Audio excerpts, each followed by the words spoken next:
All right, welcome back, Silverstone National. This is a fun track. It is a quick lap. There's going to be some crashing. There's going to be some highlight reel stuff. But the battling here can be pretty good, especially if you're racing against someone who's, at a similar pace than you. There can be some really good fights here. I've had some fun races here in the past. So, a lot of camber here. Look at all this yellow. The garage does not like this. I will have the setup in the iRacing forum because this one might be a little bit hard to set for yourself. Um, Push rod, 24 mils, so not as low as it goes, but not terribly high either. ARB is 0. Now watch out, I had a gremlin, I think. Um, I got into this and my ARB was at 20. I don't know if I changed a setting and it just automatically changed it to ARB to 20. But it was at 20, and that is awful. I was really understeering, and I couldn't figure out why, and then came into the garage and found that ARB was turned on. Damper compression 20, just standard. Don't need to really load up the front end or anything. Brake bias 57%. For you, that's an individual thing. It may be different. However, it is easy to get that back end wanting to loop on you. So if it is coming out too easy, just raise that brake bias a little bit. Spring rates, low as they go in the front. I'm not going to say low as they go in the rear because they're not. Camber, 1.7. Holy smokes. 1.7, 1.4 on the right. You know my channel. It's always, almost always asymmetrical. You want it symmetrical, go with the 1.7 on both sides. Toe in, 1.5. iRacing does not like that. You need a lot of turn in here. Surprisingly, a lot of turn in here. Yeah, so 1.5 is definitely you need to get that front end turned in, and so 1.5 is where it's at. Spring rates 44, so not as low as they go. One notch up from the lowest. Again, you need the car to rotate here. These corners are surprisingly tight, I guess, or just there's a lot of understeer to them, and you need that car to rotate to get on the power early. So that is helping the back end come out a little bit more. Camber 1.5 on the left, 1.4 on the right. Go with the higher value if you want to keep them symmetrical. And toe in 0.3. Yeah, that's just to help get the tires heated up and all that kind of good stuff.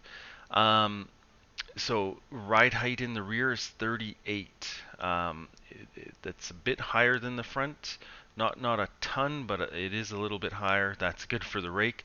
It's also necessary to have those high cambers and toe values.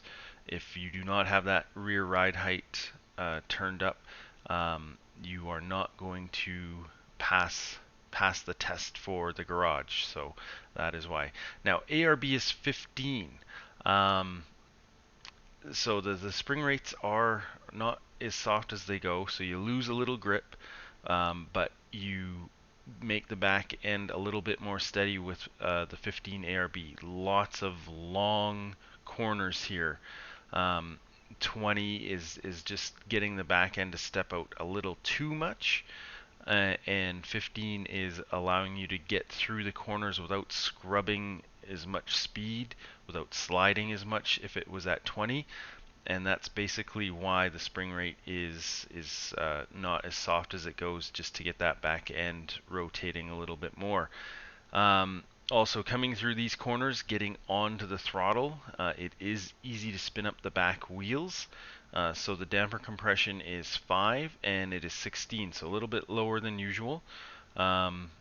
Yeah, that's just to help keep that back end from spinning up as you get on the throttle. Fuel level 14. 13 is pretty tight. You may be able to do it, but 14 is definitely going to get you around the track without having to sweat if you have enough fuel or not. Gear stack. This is another problematic one. I did my time with a standard. A standard is very fast. tall, however, you're going to see you reach the rev limit just before the braking zones in a couple of spots. If there's a draft, obviously you are going to get to the rev limit earlier, and that may be costly. I did races in the past here with standard and with tall, and it's kind of a mixed bag. Sometimes the standard fell short if there was guys that were faster than me. However, if there was guys at similar pace than me, I found that the tall was lacking a little bit. So this is a really in between track. So there's not a huge difference in terms of going around the corners in tall. It's just you get on the throttle a lot. You get a little bit more grunt when you get on the throttle. So that's what my cat says too. So yeah, you're gonna have to test that one out, and you may have to test it out in a race to see which one's gonna work best for you. Alright, we'll get on to track here. 26 degrees, a little hotter than the last time out, 35% usage. That's the typical one here. So we'll run this out at slow-mo and then run it out at full speed. So coming into turn 1, 4th gear, obviously you can see I am at the rev limit. I got there just approaching the 100 board, so in a draft that may be a little bit of an issue.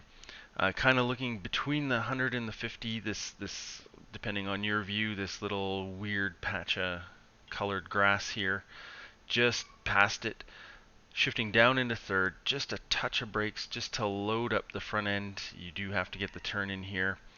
And then it's really important, get onto these orange, not really sausage curbs. Keep your left-hand tire in bounds in the white line. If you cross over, you do get an X. If you really cross over, you get a slowdown.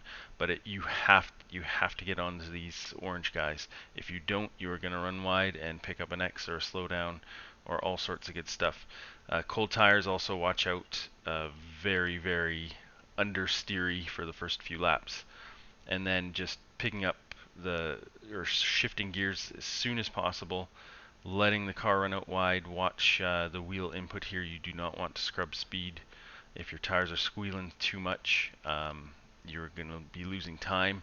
Now, you can check with the rules, but if you keep your right-hand tire on the curbs, you are good.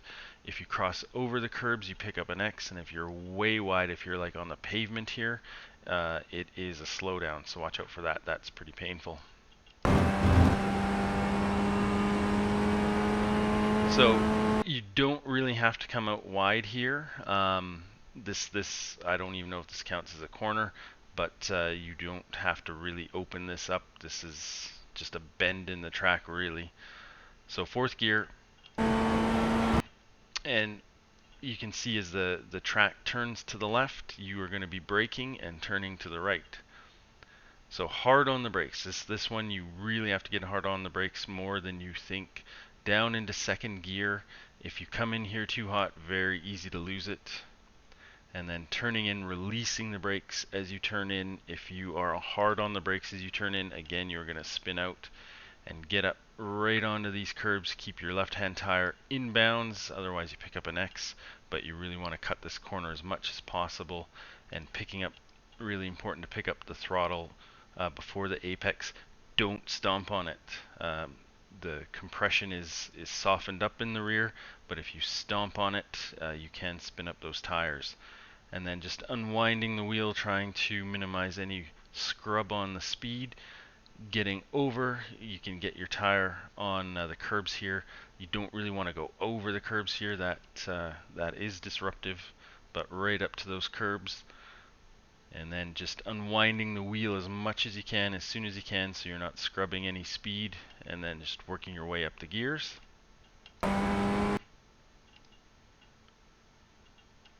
And coming into the next one, so you can see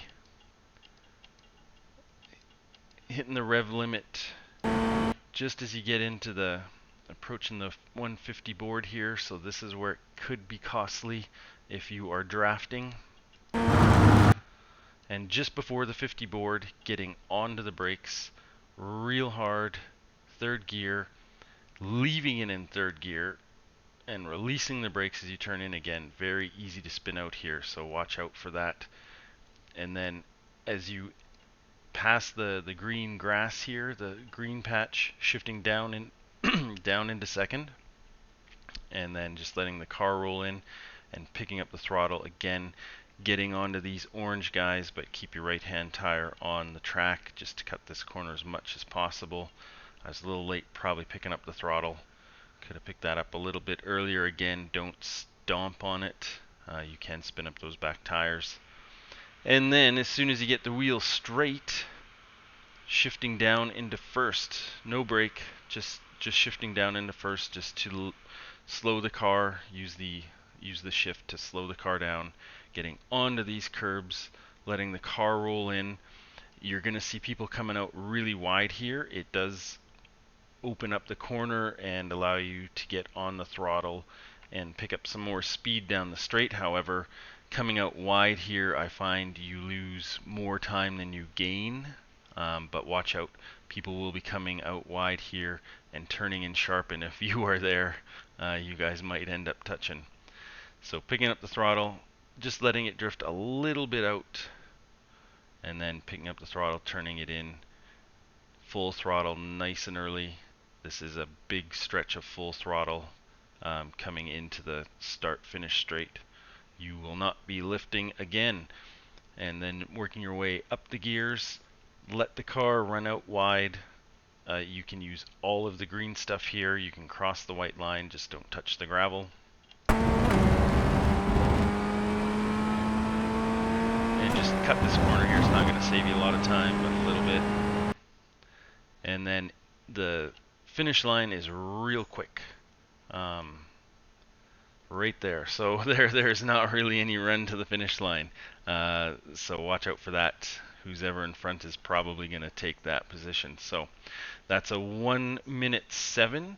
I think that will be pretty competitive, but watch out for that gear stack. That's if I get into a race, I will post whether I found more success with the tall or the standard. So we'll run this out at full speed. Good luck out there. We'll see you next time.